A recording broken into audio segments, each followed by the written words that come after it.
অবস্থায় ছিলেন। এ সময় এক ব্যক্তি তার ঘোড়ার থেকে পড়ে গেল। ঘোড়ার থেকে পড়ে যাওয়ার কারণে ঘাড়টা ভেঙে গেল। ঘাড় ভাঙার পরে রাসূলুল্লাহ সাল্লাল্লাহু আলাইহি ওয়াসাল্লাম সেখানকার লোকদেরকে বললেন, ইগসিলুহু বিমাইন ওয়া সিদরিন। রাসূল বললেন, বড়ই পাতার পানি গরম করে লোকটাকে গোসল দাও। ওয়া কাফিনুহু ফি সাওবাইন আও ক্বালা সাওবাইন। রাসূলুল্লাহ সাল্লাল্লাহু আলাইহি ওয়াসাল্লাম বললেন, তার পরিধানের দুটা কাপড় দিয়ে তাকে কাফন দিয়ে দাও। তো একজন মানুষ মারা গেলে তার যে সম্পদটা আছে, এই সম্পদটার মধ্যে 4টা অধিকার আছে। প্রথমত, মানুষ মারা যাওয়ার পরে যেই সম্পদটা রেখে যায়, আরবি পরিভাষায় এই সম্পদটাকে বলা হয় তারিকা। বাংলায় এই শব্দের অর্থ হল উত্তরাধিকার সত্ত্ব। তো পরিভাষায় উত্তরাধিকার সত্ত্ব বা তারিকা এ কাকে বলা হয়? যে অন্যের অধিকার থেকে মুক্ত এমন স্বচ্ছ সম্পদ যা মৃত ব্যক্তি রেখে গেছেন, তাকে আরবি পরিভাষায় তারিকা বা উত্তরাধিকার সত্ত্ব বলে। যেটা আপনার এই উত্তরাধিকার সত্ত্বর মধ্যে, উত্তরাধিকারী সম্পদের মধ্যে কি কি জিনিস থাকে? লোকটার টাকা পয়সা, স্বর্ণ অলংকার, জমি জমা, ব্যাংক ব্যালেন্স, এক কথায় তার যত কিছু আছে যেটা সম্পদ বুঝায়, এই সবগুলো এর মধ্যে অন্তর্ভুক্ত। এইটা আপনার দুররে মুখতারের মধ্যে এই সংজ্ঞাটা আসছে। ওই জায়গায় আসছে যে মা তারাকাহুল মাইয়িতু মিনাল আমওয়াল সাফিয়ান আন তাআল্লুকি হাক্কিল গায়রি বিআইনিন মিনাল আমওয়াল। তো এই মৃত ব্যক্তির যে সম্পদটা রেখে যাব, যা রেখে লোকটা মারা গেল, এই সম্পদের মধ্যে 4টা হক আছে। মানে এই সম্পদকে 4 ভাবে খরচ করা হবে। প্রথম, মৃত ব্যক্তির রেখে যাওয়া সম্পদ দ্বারা মৃত ব্যক্তিকে কাফন, দাফন এর যাবতীয় খরচ বহন করা হবে। 2 নাম্বার, মৃত ব্যক্তির এই সম্পদ রেখে যাওয়া সম্পদ থেকে তার ঋণগুলো পরিশোধ করা হবে। 3 নাম্বার, মৃত ব্যক্তি যদি কারো জন্য কোনো সম্পদ ওসিয়ত করে যায়, তাহলে ওই সম্পদটা, ওই ওসিয়তটা এই সম্পদ থেকে পুরা করা হবে। সর্বশেষ, মৃত ব্যক্তির রেখে যাওয়া সম্পদ সন্তানাদি, তার স্ত্রী এবং তার মা বাবা যদি থাকে, তাহলে এদের মাঝে ফারায়েজ অনুযায়ী বন্টন করা হবে। তো এর মধ্যে প্রথম আমরা যে জিনিসটা জানলাম যে একজন মানুষ মারা যাওয়ার সময় যেই সম্পদটা রেখে গেল, ওই সম্পদের মধ্যে প্রথম অধিকারটা হলো, প্রথম হকটা হলো মৃত ব্যক্তির কাফন দাফনের ব্যবস্থা তার সম্পদ থেকে করা হবে। কিন্তু আমাদের সমাজে দেখা যায় মানুষ মারা গেলে সারা জীবন মনে করেন বাবা মা আত্মীয় স্বজনের কোনো খোঁজ খবর নেই। নিজে ভালো ভালো খাবার খাইছে, কিন্তু বাবা মাকে ভালো ভালো খাবার দেয় নাই। আত্মীয় স্বজন যারা পাড়া প্রতিবেশী আছে তাদের এই খোঁজ খবর নেই।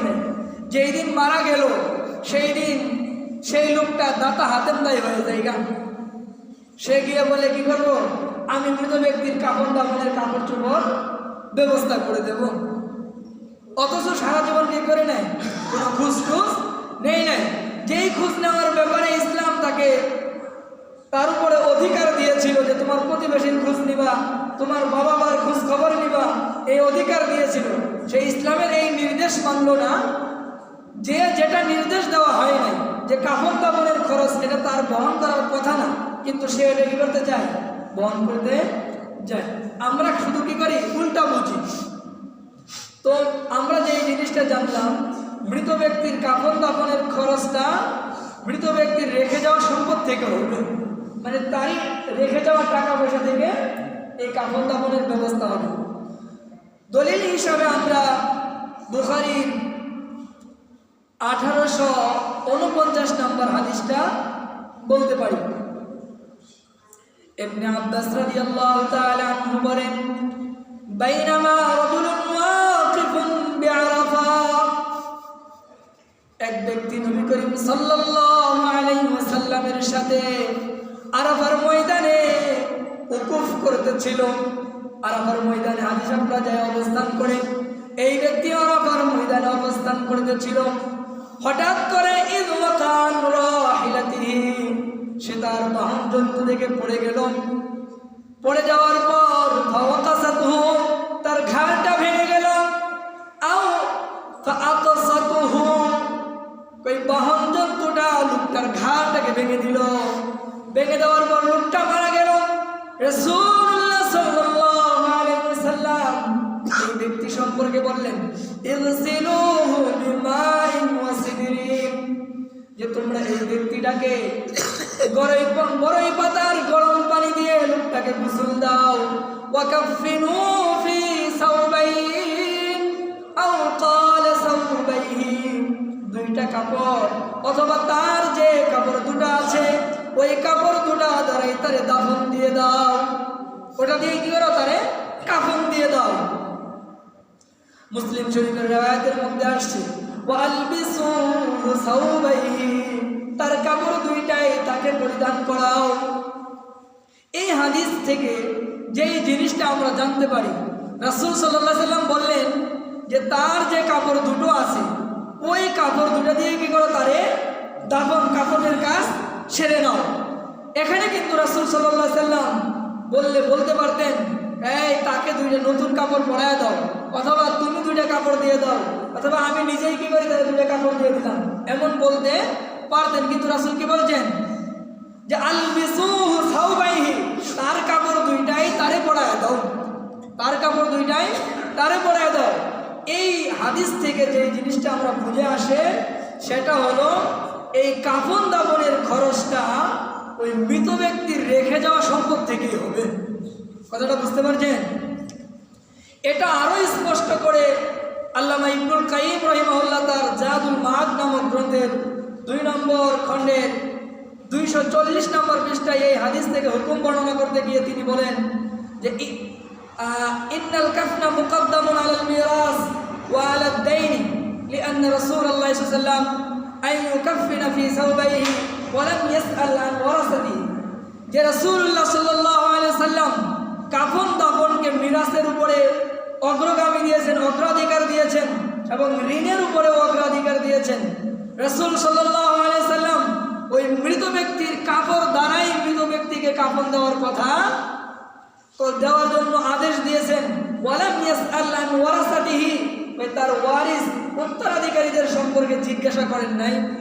এর দ্বারাই বোঝা যায় যে মৃত ব্যক্তির রেখে যাওয়া সম্পদ দ্বারাই মৃত ব্যক্তিকে কাফনের ব্যবস্থা করা হবে। 1 নম্বর। 2 নম্বর, বাদায়াস সানায়ে নামক কিতাবের মধ্যে এসেছে, রাসূলুল্লাহ এই বাদায়াস সানায়ে কিতাবের মধ্যে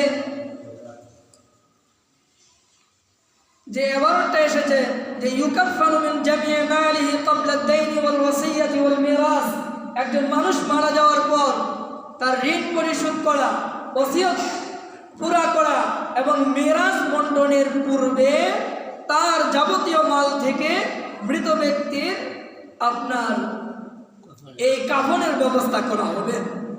তাহলে আমরা এই পর্যন্ত যে আলোচনাটা শুনলাম এর দ্বারা স্পষ্ট হয়ে গেল একজন মানুষ মারা গেলে তার কাফনের খরচটা তার সম্পদ থেকেই দেওয়া হবে।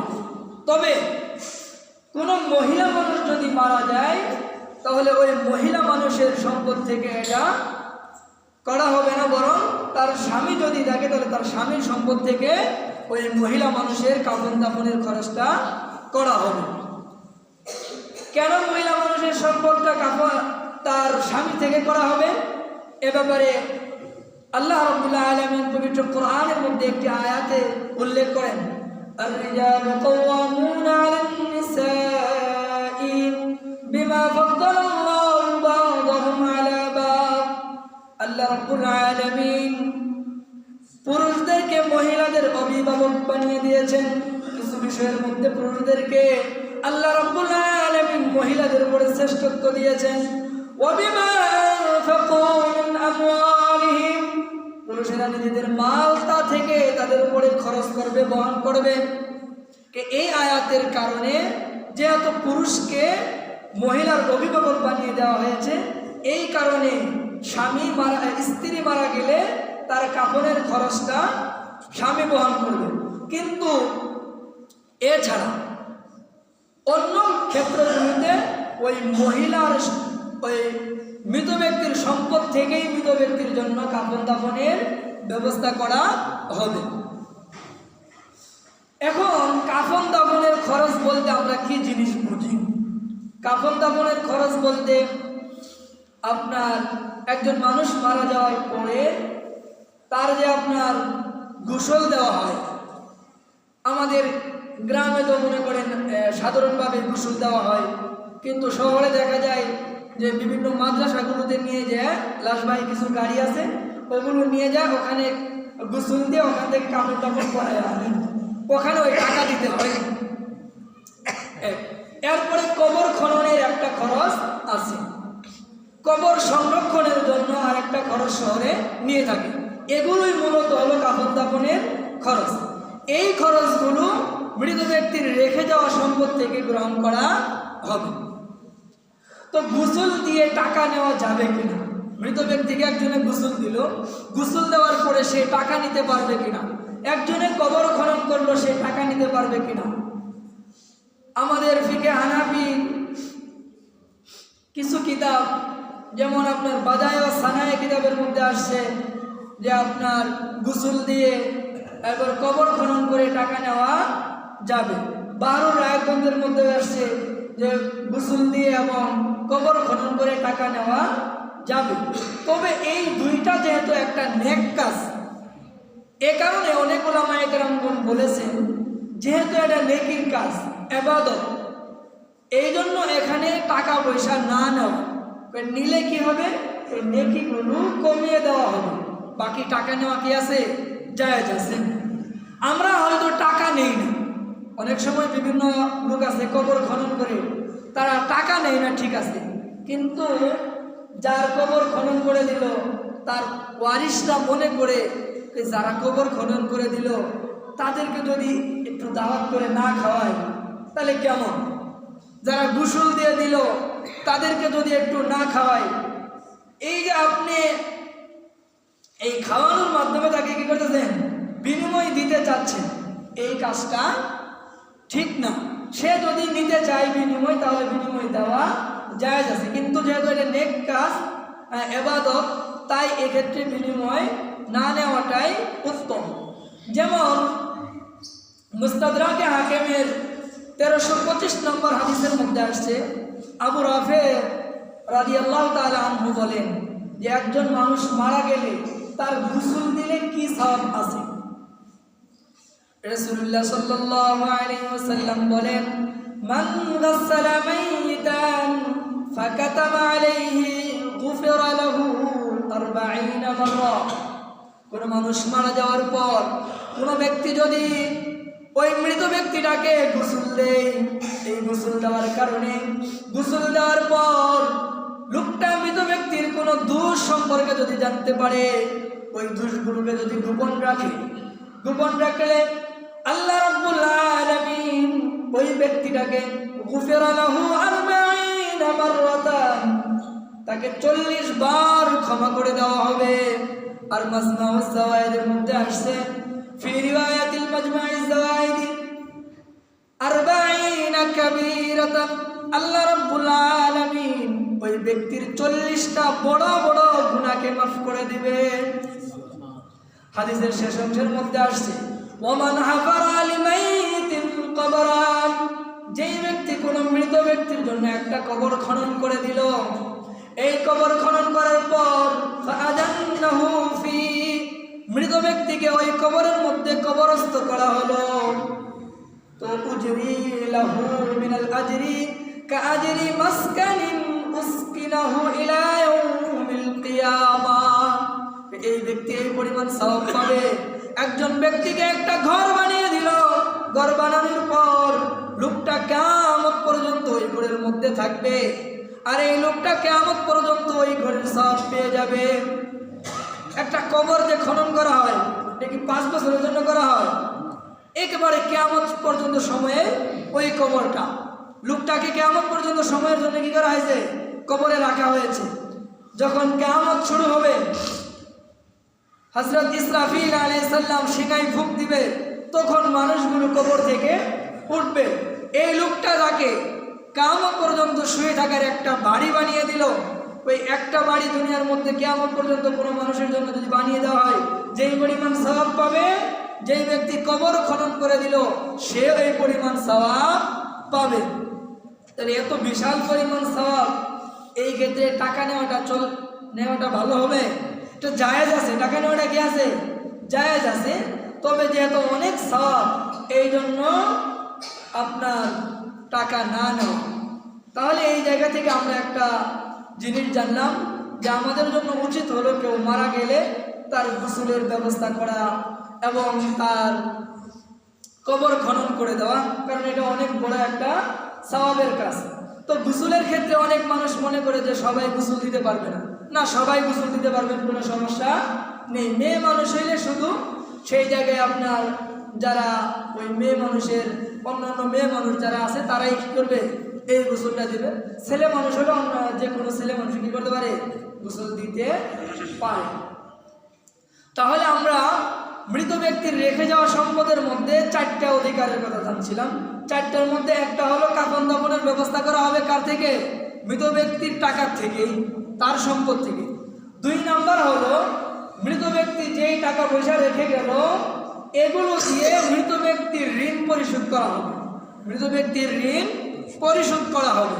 মৃত ব্যক্তির ঋণ পরিশোধটা আপনার ওসিয়ত এবং অন্য জিনিসের আগে করতে হবে। এ ব্যাপারে পবিত্র কোরআনের মধ্যে একটা আয়াত আসছে, মিন বাদি ওসিয়াতিন ইউসি বিহা আও দাইন। তো এই আয়াতের ব্যাখ্যায় ইবনে কাসির রাহিমাহুল্লাহ বলেন যে আজমাল উলামা সালাফান ওয়া খালাফান ইন্না আদ-দাইনা মুকদ্দামুন আলাল ওসিয়া, যে ওসিয়তের পূর্বে আগে ঋণ পরিশোধ করা হবে। বুখারীর আপনার 2750 নম্বর হাদিসের আগে ইমাম বুখারী রাহিমাহুল্লাহ মুআল্লাকান একটি হাদিস এনেছেন। হাদিসটা তিরমিজি শরীফেও বর্ণিত হয়েছে। এই হাদিসের মধ্যে রাসূল সাল্লাল্লাহু আলাইহি ওয়াসাল্লাম আগে ঋণ পরিশোধ করে দিয়েছেন, এরপরে ওসিয়ত আদায় করেছেন।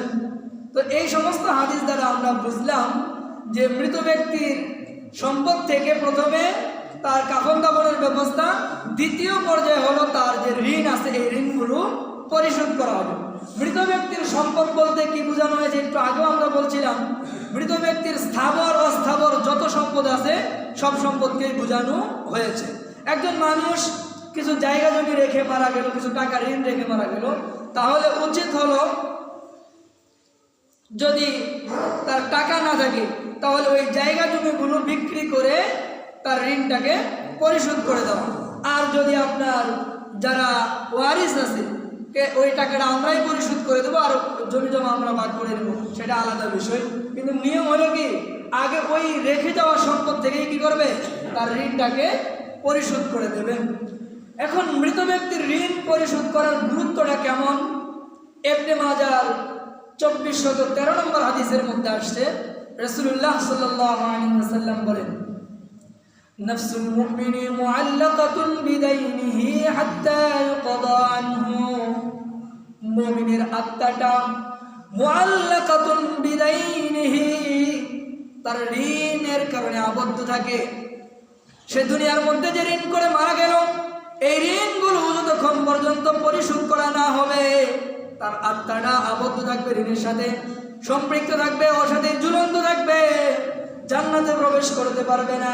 হাত্তা ইউকদা আনহু, যতক্ষণ না তার ঋণকে পরিশোধ করে দেওয়া হয়। ইবনে মাজার 2414 নম্বর হাদিসের মধ্যে আসছে, ইবনে ওমর রাদিয়াল্লাহু বলেন, রাসূলুল্লাহ সাল্লাল্লাহু আলাইহি ওয়াসাল্লাম ইরশাদ করেন, মান মাতা ওয়া আলাইহি দিনারুন আও দিরহামুন, কোন ব্যক্তি মারা গেল আর ওই ব্যক্তির উপরে কিছু টাকা পয়সার ঋণ আছে, তো এই ঋণ থাকার কারণে কিয়ামতের দিন কুদিয়া মিন হাসানাতিহি, কিয়ামতের দিনে যে তার নেক আমল আছে এই টাকার বিনিময়ে তার নেকগুলো দিয়ে দেওয়া হবে। লাইসা সাম্মা দিনারুন ওয়ালা দিরহামুন, কারণ কারণ কিয়ামতের দিন টাকা পয়সা থাকবে না। টাকা পয়সা দুনিয়াতে আছে, কবরের আগ পর্যন্ত। কবরে ঢুকে পড়লে সেখানে আর টাকা পয়সার কাজ নাই। ওখানে কাজ কিসের? নেক আমলের। লেনদেন হবে কিসের মাধ্যমে? নেক আমলের মাধ্যমে। তো এখন ব্যক্তি মারা গেল, ঋণ করে মারা গেল, এই ঋণ তার পরিশোধ করা হবে কি দ্বারা? তার নেক আমল দ্বারা। এখন নেক আমলও নাই, তখন কিভাবে ঋণ পরিশোধ করা হবে? ওই ব্যক্তি যার কাছ থেকে সে ঋণ নিয়েছিল তার যে গুনাহ আছে ওই গুনাহগুলো নিয়ে নিতে হবে। তাহলে ঋণ কতটা ভয়াবহ এবং একটা খুব মারাত্মক ধরনের খারাপ জিনিস। মুসলিম শরীফের হাদিসের মধ্যে আসছে, একজন মানুষ আল্লাহর রাস্তায় শহীদ হয়ে গেল, শহীদের সব গুনাহকে আল্লাহ মাফ করে দিবেন। ইগফারু লিশ-শাহীদ কুল্লু যামবিন, শহীদের সব গুনাহ মাফ করে দেওয়া হবে। ইল্লা দাইন, তবে ঋণ মাফ করে দেওয়া হবে না। তার জীবনে যত গুনাহ করেছে সব গুনাহকেই মাফ করে দেওয়া হবে, কিন্তু কারো কাছ থেকে কিছু টাকা ধার নিয়ে ঋণ করে মারা গেল আর তার ঋণ পরিশোধ করা হলো না, এই গুনাহ তার মাফ করে দেওয়া হবে না। তার মানে একজন মানুষ মারা গেলে তার ঋণ পরিশোধ করতেই হবে। রাসূলুল্লাহ সাল্লাল্লাহু আলাইহি ওয়াসাল্লামের জামানায় কোন মানুষ মৃত্যুবরণ করলে আর যদি তার ঋণ থাকতো তো রাসূলুল্লাহ সাল্লাল্লাহু আলাইহি ওয়াসাল্লাম তার জানাজা পড়তেন না। সাহাবায়ে কেরামকে বলতেন, তোমরা তোমাদের ভাইয়ের জানাজা পড়ে ফেলো, আমি তার জানাজা পড়বো না। তাহলে ঋণ আদায় করাটা কতটা একটা গুরুত্বপূর্ণ। বুখারী শরীফের 2298 নম্বর হাদিসের মধ্যে আসছে, أن رسول الله صلى الله عليه وسلم كان يؤتى بالرجل المتوفى عليه دين। একবার একটা লোক মারা গেল, তো রাসূলুল্লাহ সাল্লাল্লাহু আলাইহি ওয়াসাল্লামের কাছে ওই লোকটাকে আনা হলো। ফায়াসআলু হাল তারাকা লিদাইনিহি ফাদলান, রাসূল জিজ্ঞাসা করলেন এই লোকটা ঋণ পরিশোধ করার জন্য কোনো সম্পদ রেখে গেছে কিনা।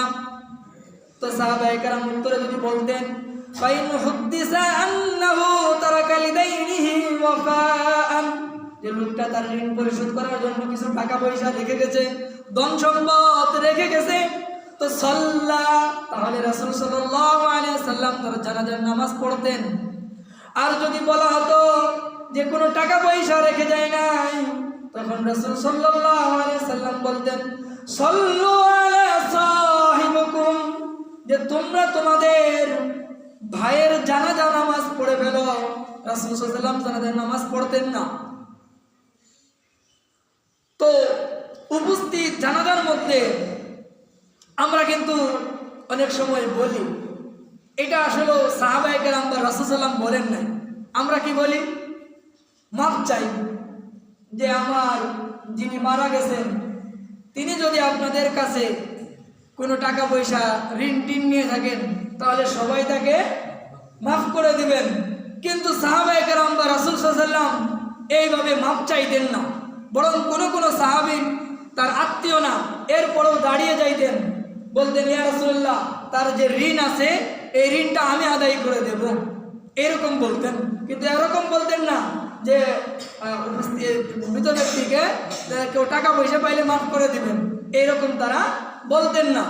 বুখারী শরীফের 2495 নম্বর হাদিস, সালামাতুল আকওয়া রাদিয়াল্লাহু বলেন আন্নান নবী সাল্লাল্লাহু আলাইহি ওয়াসাল্লাম উতিয়া বিজানাজাতিন, রাসূলুল্লাহ সাল্লাল্লাহু আলাইহি ওয়াসাল্লামের কাছে একটা জানাজা আনা হলো।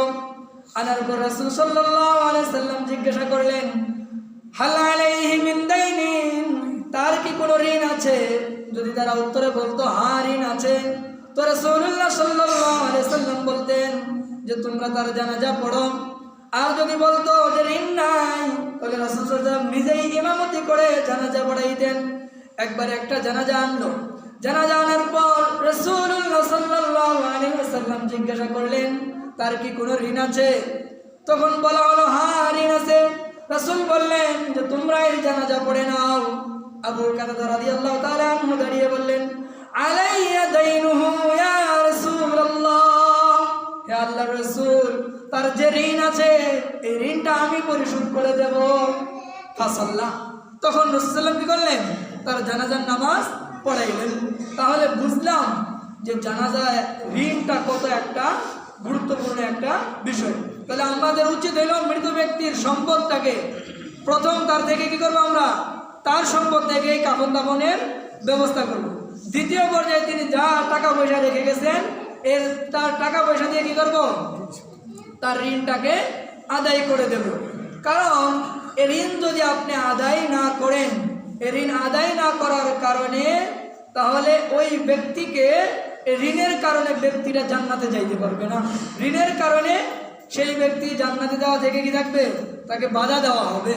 এই জন্য আমাদের কোনো আত্মীয় স্বজন মারা গেলে তাহলে প্রথমেই আমরা তার টাকা পয়সা থেকে কি করব? ঋণ পরিশোধ করে নেব। এরপরে আরো দুইটা অধিকার আছে কি? ওসিয়ত পুরা করা। বাবা মা যদি